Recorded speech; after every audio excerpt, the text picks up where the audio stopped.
This overview is meant to explain the class assignments for fall 2016.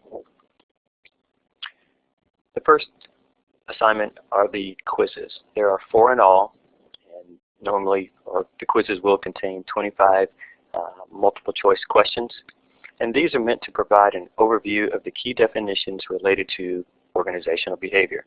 I realize that not all of you have a background in management, and so these quizzes are just meant to make sure we all have a baseline understanding of the key topics associated with management and organizational behavior.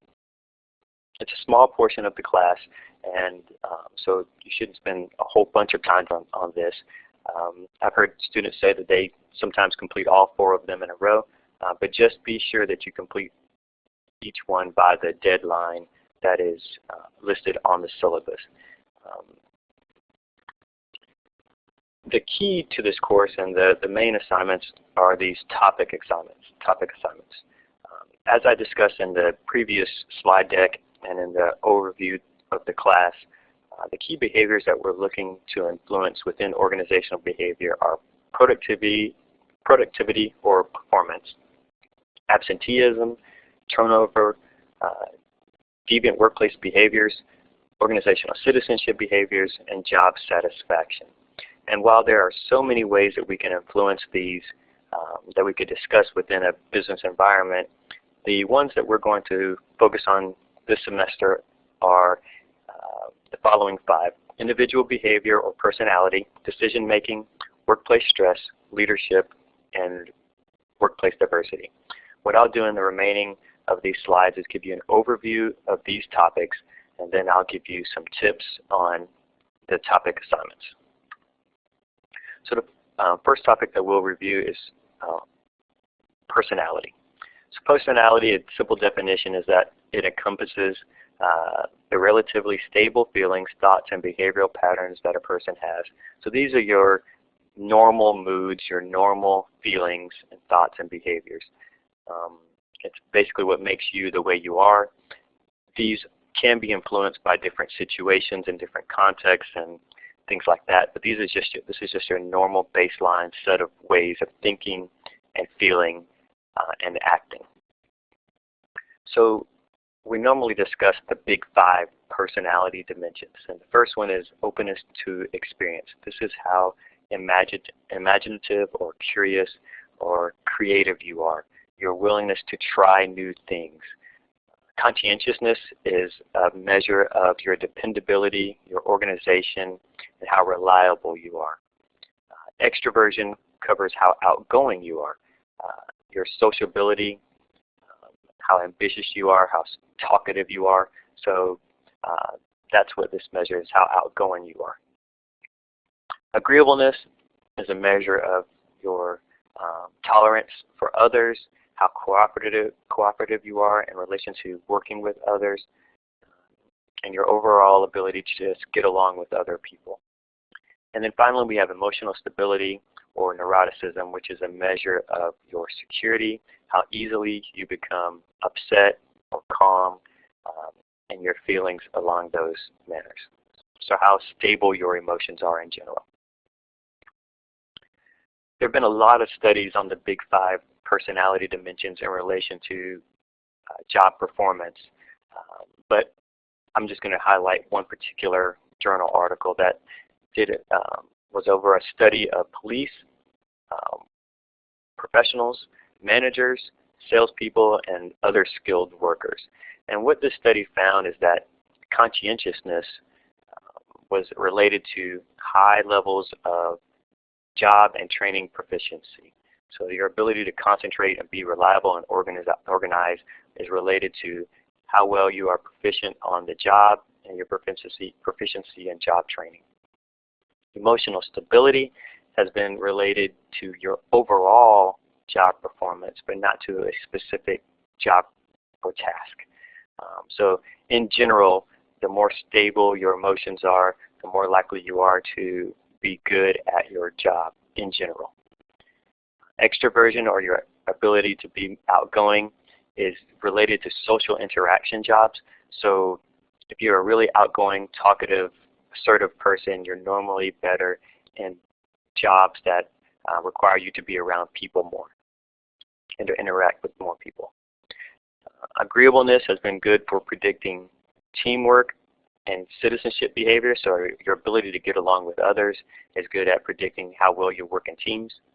And then finally, openness to new experiences, so your ability to want to try new things is good at predicting how well you will do in training. There are a lot of other personality traits and ways we can categorize people as far as their personality traits go, and these are a few of them.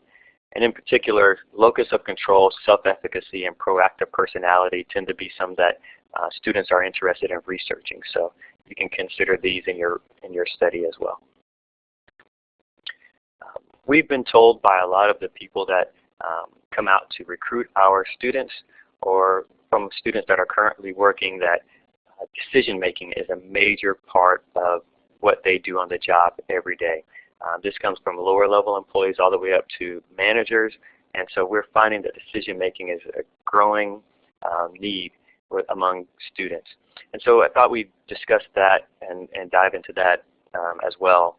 And so it's easy to see that in most jobs you're being asked to do a lot more on the job, and they're asking you to make a lot more decisions. And so since you're going to be working on those, we thought we could focus on that this semester. You have to look no further than Blockbuster's decision to ignore Netflix originally to see how decisions can impact whether your company can survive or will survive in the future. At one point, actually, Blockbuster had the opportunity to purchase Netflix, and they chose not to. They made a decision to not purchase Netflix. And as we know today, Blockbuster has closed its doors, and Netflix is the provider of that service that of DVDs and movies and things like that. The next topic is stress, and it's another topic that's hot among business researchers today, and that's simply because workers today, along with employers, want to understand stress and how it impacts their employees. This impact can occur physiologically, behaviorally, or psychologically within the employee, and so employers want to know how to handle that stress. Stress can come up on the job in many different ways. There's stress with your relationship to others on the job, so it could be stress between you and your manager or you and another coworker. There could be stress within your particular role or the task that you've been asked to perform. And then there can be organizational or environmental stress as well. So stress just from the type of work that you do. For example, the stress that a firefighter or someone in the military may have on the job. And then there's all types of stress that come from outside the work environment that can still influence what's going on within the job. So non-work stressors can be things like relationships with your spouse or relationship with your child that can cause stress even on the job. It can spill over onto your job. So there's all different types of ways of looking at stress, and so we're going to explore that topic this semester as well.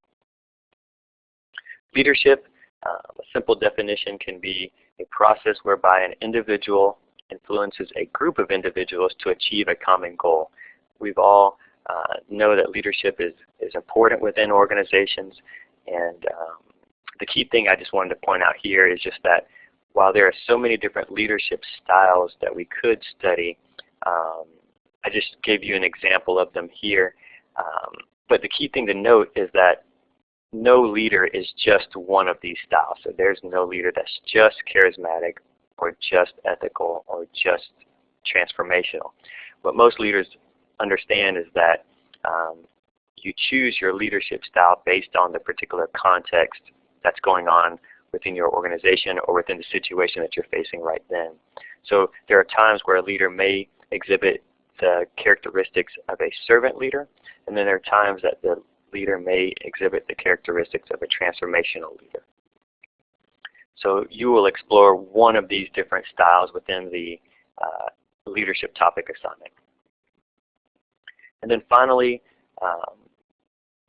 Diversity continues to be a hot topic in organizations today, and while we can define diversity in many different ways,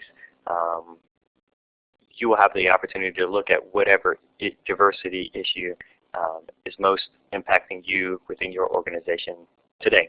So perhaps your organization is having issues with age diversity, or gender, disability, sexual orientation, race, religion, national origin. There are so many different ways, cultural diversity, that we can explore.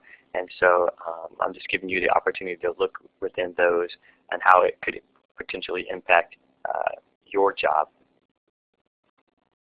So just a few comments and tips for completing the topic assignments. First, when you're reading through the journal articles, you do not need to read or write about sections that are called methods or results.